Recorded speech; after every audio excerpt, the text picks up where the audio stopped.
Chacun peut avoir son opinion, enfin, voter, pas voter, etc. J'invite seulement, mais je ne ferai pas l'exercice moi, hein. Attendez la loi, le projet de Macron sorti du Sénat. Et puis, demandez à quelqu'un de venir vous le présenter. Vous allez voir la différence. Parce que ce que je vous ai dit ce soir vous terrifie, j'espère. Mais ce qui va sortir du Sénat devrait vous terrifier à peu près 1000 fois plus. Parce qu'eux, ils ne vont pas faire dans les détails. Ils l'annoncent déjà, 39 heures payé 35, ça sera 100 fois pire. Ah, je sais, tout le monde, moi je suis comme tout le monde. Je préfère le mieux. Je préfère pas choisir entre 2 degrés de pire. Mais je vous le dis tout de suite, que se battre contre quelqu'un qui vous dit je supprime les 35 heures, tout de suite, ça sera 39 heures payé 35, tout de suite, vous aurez plus d'heures supplémentaires, vous aurez plus de DP, de CO, de CHSCT, etc. Tout de suite, eh ben, on n'aura pas fait un pas en avant pour gagner. Hein. Donc en vérité, il faut se battre sur la marche sur laquelle on est de l'escalier, alors qu'on veut nous faire descendre, et il ne faut pas dire bon, on va descendre de nous-mêmes et puis on va laisser passer les autres, parce que de toute façon c'est foutu. Donc moi je vois toujours la politique comme ça, pragmatique, je suis aussi un syndicaliste et un militant politique. Et donc là, le fait que ça soit possible dans la fourchette du 29 mars et tout ça, parce que bon, ça va être dramatique hein, sur le plan électoral, pour la gauche, et pour tout le monde. C'est-à-dire, quand le Parti Socialiste perd, toute la gauche perd. Si on avait la preuve du contraire, on pourrait peut-être regarder, mais ce qui a été dit sur la division, c'est terrible en France. On est dans la Grèce des années 2009-2010. C'est-à-dire, oui, c'est au lieu de chercher le chemin de l'unité, Syriza, ils ont mis 19 groupes en accord. 19 groupes. Ils n'ont pas passé leur temps à dire c'est la faute de l'un, c'est la faute de l'autre, t'es ceci, t'es cela. Ils ont dit comment on peut s'en sortir ensemble. C'est pas, et vous frondez, mais pas assez les mecs. Parce que si vous dites ça, vous n'y arrivez pas. Moi, je fais attention, je n'ai pas d'ennemis parmi les syndicalistes. Je n'ai pas d'ennemis parmi les syndicats. Je n'ai pas d'ennemis à gauche. Moi, je suis à la fois, en plus, c'est vrai culturellement. Je suis anarchiste, trotskiste, communiste et socialiste. Une particularité culturelle sur 50 ans de ma vie. Mais une fois que j'ai dit ça, je suis pour l'unité syndicale. Parce que si il n'y a pas l'unité syndicale, on sait bien ce que ça veut dire. Une des raisons pour lesquelles on n'arrive pas à militer, quand il y a 8 syndicats, tout le monde y va. Quand il n'y a pas de syndicats, il faut combattre. Il faut combattre. Bon, par exemple, on sait bien qu'avec un des syndicats qui ne vient pas, et que c'est le MEDEF préfère, avec un syndicat qui ne vient pas, que le MEDEF préfère, bah, l'argument du dimanche est très sensible. Parce qu'il a mis 2 conditions, c'était que ça soit un nombre limité, et en fait il voulait redescendre de 12 à 7, quoi qu'on en pense. Et la deuxième chose, c'est qu'il y ait une majoration légale dans la loi, du salaire du dimanche. Il n'y a aucun de ces 2 aspects dans la loi Macron, et donc c'est un problème pour ce syndicat, parce qu'à l'intérieur, tous les militants, ils sont pour qu'il y ait une majoration. Et si on les a convaincus de travailler 5 ou 7 dimanches, ils le voient comme ça. Donc il y a une possibilité d'entraîner. Si on n'entraîne pas, de toute façon, on n'aille pas.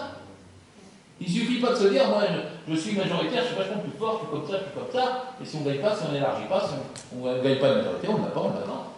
Donc c'est le travail syndical, c'est le travail politique. Et il ne faut pas, on ne doit pas avoir d'ennemis à gauche. Il ne faut pas dire d'abord dénoncer un tel. Moi je dénonce Macron pour une raison très simple, c'est qu'il présente un projet de loi. Et je me fixe ça.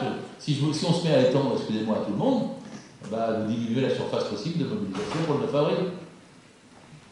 Un seul thème, contre le projet de loi Macron, retrait du projet de loi Macron.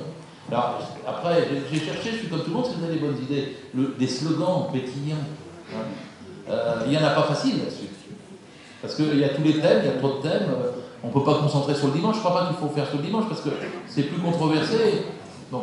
Et on ne peut pas prendre un des thèmes, j'ai essayé déjà, quand même le droit du licenciement, mais ça demande beaucoup d'explications.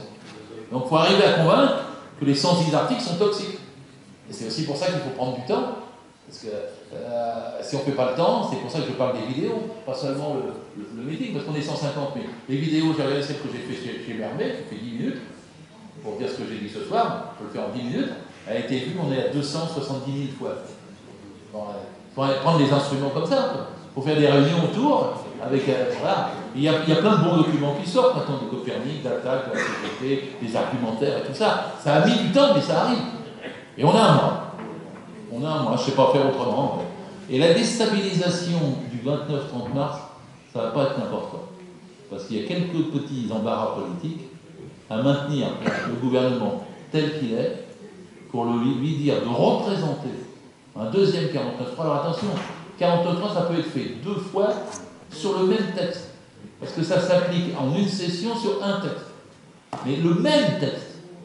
Donc il faut reprendre la chose comme si elle n'était pas avancée, et après le Sénat, il y aura une commission mixte paritaire qui évidemment ne donnera rien, ça revient à l'Assemblée, il faut que ce soit le même texte pour le 49.3. Il y a un souci, parce que les esprits vont maturer, y compris au lendemain des élections, et que les échéances suivantes seront des congrès politiques et les élections de décembre. Et la société travaille en ce moment. C'est-à-dire que ce n'est pas seulement les gens qui sont dans les meetings ou l'âge qu'on a, ça travaille. Et c'est pas si simple que ça de dire, même après la loi Rebsamen, qui rentre dans une des ordonnances qui est ouverte par Macron, quoi, qui peut même échapper au Parlement, ils vont y regarder à 2 fois ou à 3 fois. Moi, je ne sais pas comment le dire. J'ai dit ça tellement de fois dans ma vie qu'à chaque fois tout le monde me dit bon, tu rêves encore qu'il va y avoir mai 68. Oui, je rêve encore qu'il va y avoir mai 68. Mais ça ne se décrète pas. Ça ne se décrète pas. Hein, il y a des vieilles blagues, vous savez, pour les vieux militants, c'est que Lénine, en janvier 17, a dit je suis trop vieux pour voir la révolution. Bon, 2 mois après, vous avez le bon argument plus proche de nous de Kriegel-Valrimont, qui disait en 1934, si on m'avait dit, avec la division qu'il y avait, la montée des fascistes et tout ça, qu'il y aurait l'unité en 1936, 2 ans plus tard, on gagnerait les congés payés et les 40 heures, personne m'aurait cru. Et entre 34 et 36, il y a que 2 ans. Puis après, il disait en 1943, quand j'étais en prison avec d'autres résistants, je leur disais qu'on aurait un programme, les jours heureux, qu'on serait libérés, qu'on aurait des comités d'entreprise, la retraite et la sécurité sociale, personne ne m'aurait cru, on m'aurait pris pour un fou. Pourtant, c'est ce qui s'est passé. Et donc, les temps d'histoire sont très courts. Il y a des choses accumulées pendant très longtemps, des besoins de changement, etc., des aspirations. Je crois qu'un des premiers trucs moi, que je rencontre dans toutes les discussions que je suis amené à faire, c'est 2 choses. C'est évidemment c'est le blocage du salaire, c'est la souffrance, le chômage et tout. Puis c'est l'aspect choquant du fric en haut. Et c'est pour ça que je dis les 99% contre les 1%. Les 1% qui possèdent 25% du patrimoine, les 2 Français qui possèdent plus que 25 millions. Parce que là-dessus, il y a un truc qui montre que c'est possible. En dénonçant la concentration du capitalisme, que c'est possible. Et donc là, que c'est pas vrai qu'il y a la crise, que la France n'a jamais été aussi riche, et les richesses aussi mal partagées. Et donc là-dessus, c'est un truc qui progresse, qui passe même dans les médias. Pour ça, je dis cache l'investigation, tu as sûrement raison, Gilbert n'a pas insisté sur les militants et les grèves. Mais l'effet de l'émission est extrêmement décapant, parce qu'il touche à des millions de gens. Il y a eu 6, 7, 8 millions de gens qui ont regardé ça hier. Et donc quand il y a des petites brèches comme ça, c'est important pour nous. À condition qu'on fasse tous le travail. Et ensuite, après, franchement, l'unité. Il faut prendre un langage unitaire. Moi, je ne sais pas parce que je suis socialiste que je vous dis ça, vous avez mais tapez pas sur les socialistes, à mon avis, ça ne sert à rien. Vous avez dans les militants socialistes aujourd'hui 20, 30, 40% qui s'opposent. Ouais. À chaque fois qu'ils se font cogner dessus, ça ne fait pas une voix pour le front de gauche, ça fait reculer le front de gauche.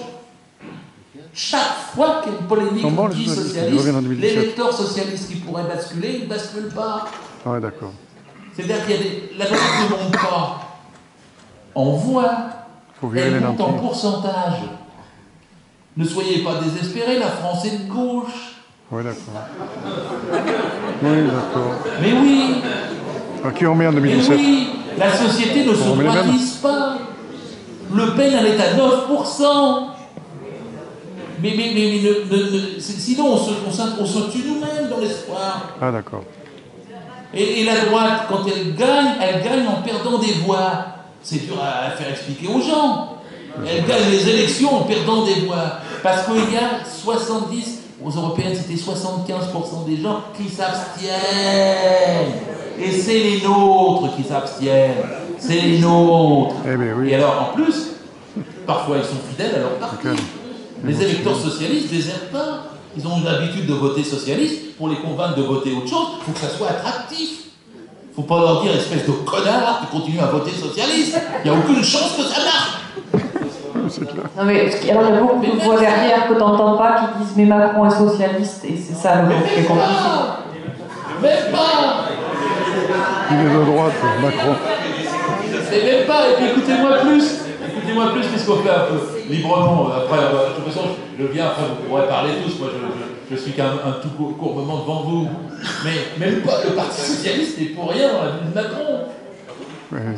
C'est la 5e République, c'est imposé par le haut, c'est le pouvoir personnel, je suis contre le pouvoir personnel, je suis pour la démocratie, je suis pour que le Parlement l'emporte sur le président. Et là, mais il n'y a pas de motion basse, il n'ose même pas en faire une. Parce que s'il en faisait une, il aurait 5%. Voilà, le problème c'est ça, c'est que même Mitterrand disait qui ne rassemble pas les socialistes ne peut pas rassembler le reste de la gauche. Mais Valls ne rassemble rien. Il a viré Montebourg, il a viré Hamon, il a viré toutes les motions de gauche, il a viré les Verts, il a viré le Front de gauche, il repose sur une tête d'épingle. C'est pour ça que vous avez Jean-Vincent Placé là, qui dit il faudra rajouter un communiste responsable, je ne sais pas qui c'est, il faudra rajouter un centriste machin, et puis moi. Surtout lui. Sauf que quand il dit ça, il remplace la tête d'épingle par un clou de tapissier. Ça ne change rien au problème. On ne peut pas gouverner un pays comme la France avec une tête d'épingle. Donc la crise gouvernementale, elle est incarnée, elle est là. Et donc elle le rejoue. S'il n'y a pas un changement le 29, 30, 31, 32, le congrès en question, il ne passe pas. Mais je ne suis pas Madame Soleil, ça ne m'intéresse pas de te dire ça. Ça m'intéresse de te dire comment on se bat. C'est au Conseil national quand même. Pas au Conseil, c'est au Bureau national. Voilà, carrément, on a 40% de gens qui sont opposants, qui parlent comme moi. 40%. Mais quand t'as 40%, t'as rien. Parce que t'es minoritaire. Bon, et donc voilà, c'est ça, c'est tout. Mais tu peux pas dire à 40%, n'existez pas, par exemple, on dit, allez, quitte-le. Mais réjouissez-vous qu'il y ait 40%. Et c'est pas en quittant que ça va résoudre le problème. C'est en unifiant. Parce que Syriza, le bataille pour unifier, ça a été celle-là. Au début, c'était même une division syndicale en 2009, 2010, 2011 à Athènes. Il y avait 5 manifs le même soir. Ils prenaient des parcours différents pour ne pas se rencontrer. Bon, c'est à partir de 2011 qu'ils ont décidé, il y a eu un truc avec les indignés syndicalement de se retrouver, et qu'il y a eu une espèce d'osmose. Et que ça a cessé de dire à Val-Pazok, ça a été trouvons l'issue ensemble. C'était pas la même chose qu'à Val-Pazok. Et du coup, le Pazok, il a fondu. Parce que du coup, il n'y avait plus de digues qui étaient construites par sectaristes contre le Pazok, ils pouvaient fondre dans ce cas-là. Et c'est ce qui s'est produit. Mais on est quoi? On est grec de 2011, j'ai dit il y a demi-grec tout à l'heure. Mais c'est pas impossible d'arriver, il n'y a pas de raison. En France, normalement, la puissance de notre mouvement social est largement supérieure à l'histoire grecque et à l'histoire espagnole. Je ne suis pas chauvin quand je dis ça. En 2010, on a mis 8 millions de personnes dans la rue quand on était unis pour défendre les retraites. On n'a pas gagné, mais on savait qu'on avait une force. On l'a toujours, cette force. Elle est pas reculée, elle va ressurgir. Elle va exploser sur un truc ou sur un autre. C'est toujours comme ça que ça se passe. Et donc, il ne faut pas se tourner avec, même à nos âges.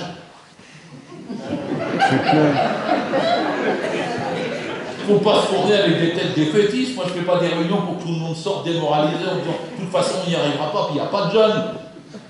Je suis pour qu'on sorte en disant on va y arriver. Ouais, c'est clair. Bon, voilà. Est-ce qu'on peut...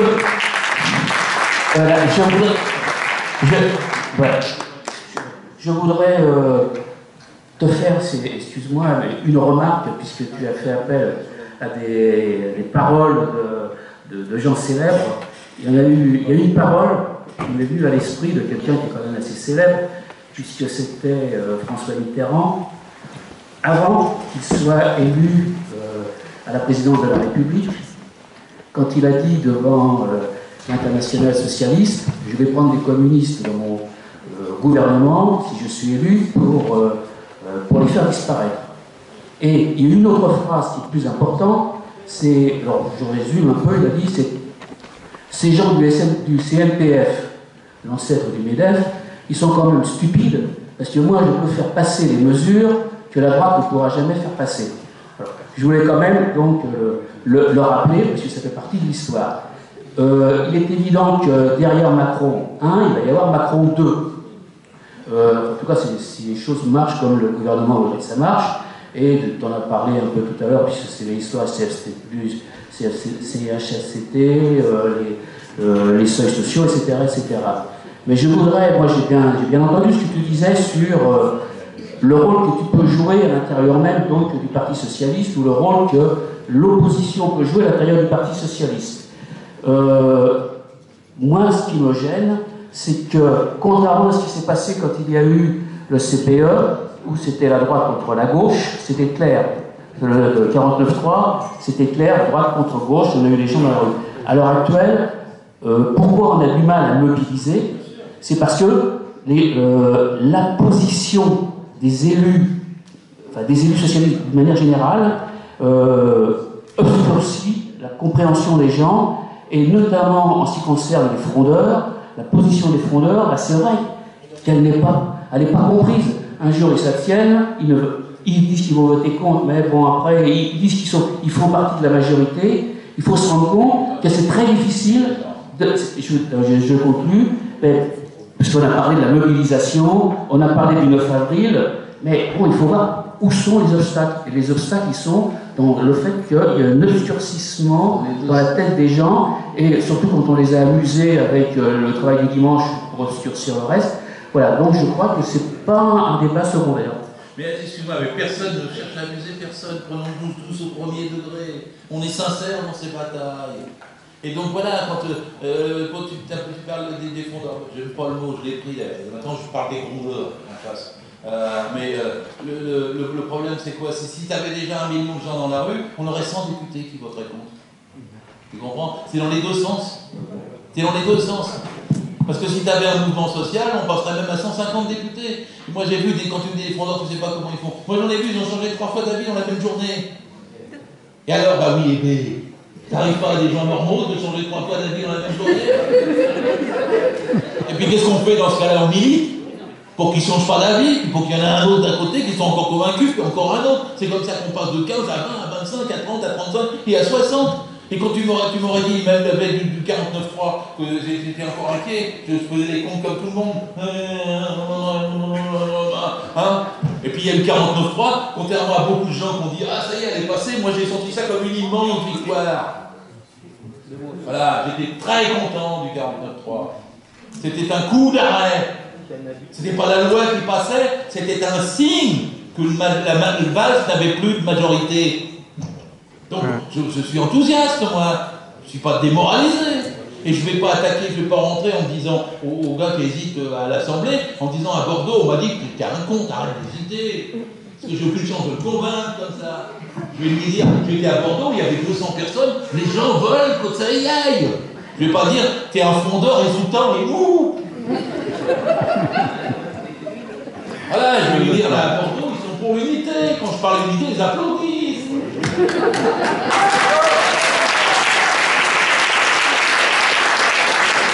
Bon, on peut arrêter, on peut plus continuer la discussion longtemps. Et l'orateur est fatigué, alors. Voilà, donc comme il est fatigué, j'ai le micro-jeu de Berche.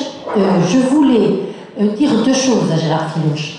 La première, c'est que je suis tout à fait d'accord, comme en Grèce, Syriza a mis des années à s'unir et à unir les forces.